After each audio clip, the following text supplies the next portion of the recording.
Well, sometimes it's popular to talk about the end of the world. What if it's really just the beginning of a different world?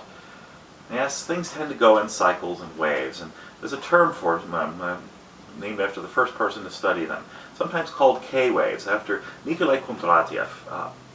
Kondratiev was an interesting person. He was a Russian economist who helped craft the first five-year plan under Lenin. And while doing his job as a good communist, he wanted to examine the long periods in history and really make sure that they understood how things worked. In 1926, he published his efforts, and what he found was that going back all the way as far back as you wanted to in history, there are these 52-year cycles that seem to kind of follow the character of the seasons. The length of the cycle is relatively unimportant, but the point is that they went back as far as you're willing to look, well into the Bible. In fact, the story of Joseph. So what do we call them? Well, he broke the cycles into 4 seasons, as it were. In putting them in economic terms, there was a spring, where you have inflationary growth, a period of opportunity and no shortage of money to invest in them. And then things kind of stagnate for a while in summer when the opportunities are exhausted and there's inflation and it's just not going quite as well.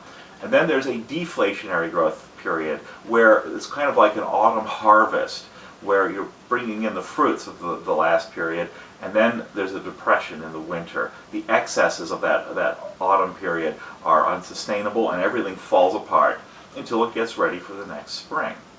What does this mean, though, in terms of modern economics? There is something called secular market theory, which has applied kind of the same reasoning, and we'll go through that a little bit. The secular term, it means simply long-lasting, many years. It appears permanent when it's going on. This chart right here plots the secular markets from about 1906 through today.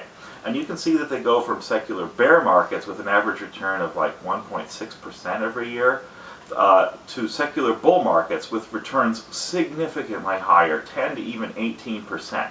And they tend to last for a very long period of time. During the secular bull market, of course, everybody thinks they're brilliant. They have new strategies, all kinds of great ways of making money. Everything is great. During secular bear markets, nothing seems to work. Nothing goes right. Right now, we are in a secular bear market.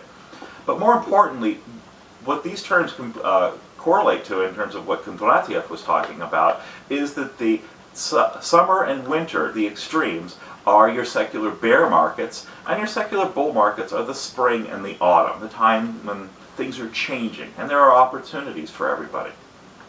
There are other ways to look at K-wave theory, and if you do your research in Google, you'll find some sites that look a little, well, nutty. In fact, they go from slightly crazy to completely. The problem is that these K-wave theory does seem to explain an awful lot about a long term of human behavior that is otherwise not very well studied. For example, looking at the last 4 secular bear and bull markets, you see the mark of what we might call the generations, your traditionals, your baby boomers, your Gen X, and your millennials. Right now, we're in, well, a period that begins in the year 2000, and the opinions of the young people growing up today are very much going to be shaped by the opportunity that's around them as they're kids, what their parents are talking about, what they think about they're going to be when they grow up. It can shape an entire generation. What matters is that we look at this period of time and we can see where they come from. Now, it's been a lot more than Kondratiev's original 52 years at this point. In fact, between 1929 and the rough start of the 2000 down period, we're looking at a period of about 71 years. Why is it getting longer? I believe it's because people are living longer, and that these cycles are caused by more or less forgetting the lessons that our grandparents were trying to teach us. What we can estimate is that given lengths of cycles about that long, we've got 17, maybe 20 years of secular bear market or Kondratiev winter, and that we're going to be in something like this depression or pulling out of it until the year 2017, maybe 2020. But we're getting out of it now. Things are getting better slowly, and there is hope. Something new will come along the way. It's not the end of the world. No, it is the beginning of a new one. It's just a question of how you look at it.